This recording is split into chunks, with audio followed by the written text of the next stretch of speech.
شروع اللہ کا نام لے کر جو بڑا مہربان نہایت رحم والا ہے۔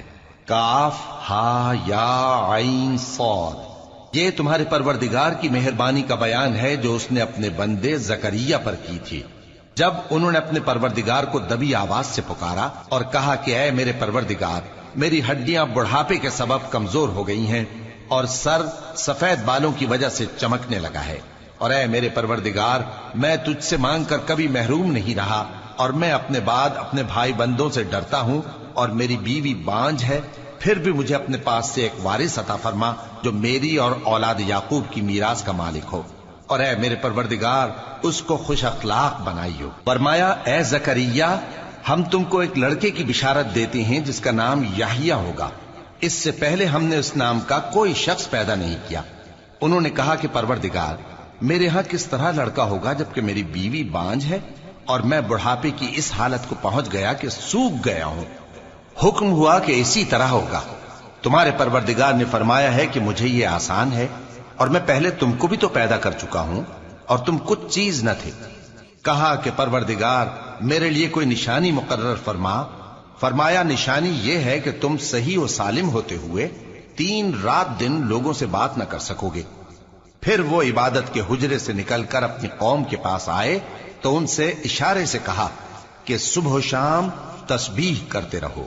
فرمایا اے یحییٰ، ہماری کتاب کو مضبوطی سے تھامے رہو، اور ہم نے ان کو لڑکپن ہی میں دانائی عطا فرمائی تھی اور اپنے پاس سے شفقت اور پاکیزگی دی تھی، اور وہ پرہیزگار تھے اور وہ اپنے ماں باپ کے ساتھ نیکی کرنے والے تھے اور سرکش اور نافرمان نہیں تھے۔ اور جس دن وہ پیدا ہوئے اور جس دن وفات پائیں گے اور جس دن زندہ کر کے اٹھائے جائیں گے ان پر سلام ہے۔ اور کتاب یعنی قرآن میں مریم کا بھی تذکرہ کرو، جب وہ اپنے لوگوں سے الگ ہو کر مکان کے مشرقی حصے میں چلی گئیں، پھر انہوں نے ان کی طرف سے پردہ کر لیا تو ہم نے ان کی طرف اپنا فرشتہ بھیجا، سو وہ ان کے سامنے ایک خوبصورت مرد کی صورت میں آیا۔ مریم بولی کہ اگر تم پرہیزگار ہو تو میں تم سے بچنے کے لیے رحمان کی پناہ لیتی ہوں۔ فرشتے نے کہا کہ میں تو تمہارے پروردگار کا بھیجا ہوا یعنی فرشتہ ہوں، اور اس لیے آیا ہوں کہ تمہیں پاکیزہ لڑکا بخشوں۔ مریم نے کہا کہ میرے ہاں لڑکا کیوں کر ہوگا جبکہ مجھے کسی مرد نے بطور شوہر چھوا تک نہیں اور میں بدکار بھی نہیں ہوں۔ فرشتے نے کہا کہ یوں ہی ہوگا۔ تمہارے پروردگار نے فرمایا کہ یہ مجھے آسان ہے اور میں اسے اسی طریق پر پیدا کروں گا تاکہ اس کو ہم لوگوں کے لیے اپنی طرف سے نشانی اور ذریعہ رحمت بنائیں، اور یہ کام مقرر ہو چکا ہے۔ چنانچہ وہ اس بچے کے ساتھ حاملہ ہو گئیں اور اسے لے کر ایک دور جگہ چلی گئیں۔ پھر درد ذہ ان کو کھجور کے تنے کی طرف لے آیا، کہنے لگیں کہ کاش میں اس سے پہلے مر چکتی اور بھولی بسری ہو گئی ہوتی۔ تب ان کے ٹیلے کے نیچے کی جانب سے فرشتے نے ان کو آواز دی کہ غمناک نہ ہو، تمہارے پروردگار نے تمہارے نیچے ایک چشمہ پیدا کر دیا ہے، اور کھجور کے تنے کو پکڑ کر اپنی طرف ہلاؤ، وہ تم پر تازہ عمدہ کھجوریں گرائے گا، تو کھاؤ اور پیو اور آنکھیں ٹھنڈی کرو۔ اگر تم کسی آدمی کو دیکھو تو کہنا کہ میں نے اللہ کے لیے روزے کی منت مانی، تو آج میں کسی آدمی سے ہرگز کلام نہیں کروں گی۔ پھر وہ اس بچے کو اٹھا کر اپنی برادری والوں کے پاس لے آئیں۔ وہ کہنے لگے کہ مریم، یہ تو نے برا کام کیا۔ اے ہارون کی بہن، نہ تو تیرا باپ ہی برا آدمی تھا اور نہ تیری ماں ہی بدکار تھی۔ تو مریم نے اس بچے کی طرف اشارہ کیا۔ وہ بولے کہ ہم اس سے کہ گود کا بچہ ہے کیسے بات کریں؟ بچے نے کہا کہ میں اللہ کا بندہ ہوں، اس نے مجھے کتاب دی ہے اور نبی بنایا ہے، اور میں جہاں ہوں اور جس حال میں ہوں اس نے مجھے صاحب برکت بنایا ہے، اور جب تک زندہ ہوں مجھ کو نماز اور زکوٰۃ کا ارشاد فرمایا ہے، اور مجھے اپنی ماں کے ساتھ نیک سلوک کرنے والا بنایا ہے اور سرکش و بدبخت نہیں بنایا، اور جس دن میں پیدا ہوا اور جس دن مروں گا اور جس دن زندہ کر کے اٹھایا جاؤں گا مجھ پر سلام ہے۔ یہ مریم کے بیٹے عیسیٰ ہیں، اور یہ سچی بات ہے جس میں لوگ شک کرتے ہیں۔ اللہ کو شایع نہیں کہ کسی کو بیٹا بنائے، وہ پاک ہے۔ جب کسی چیز کا ارادہ کرتا ہے تو اس کو یہی کہتا ہے کہ ہو جا، تو وہ ہو جاتی ہے۔ اور بے شک اللہ ہی میرا اور تمہارا پروردگار ہے، تو اسی کی عبادت کرو، یہی سیدھا رستہ ہے۔ پھر اہل کتاب کے فرقوں نے باہم اختلاف کیا، سو جو لوگ کافر ہوئے ہیں ان کو بڑے دن یعنی قیامت کے روز حاضر ہونے سے خرابی ہے۔ وہ جس دن ہمارے سامنے آئیں گے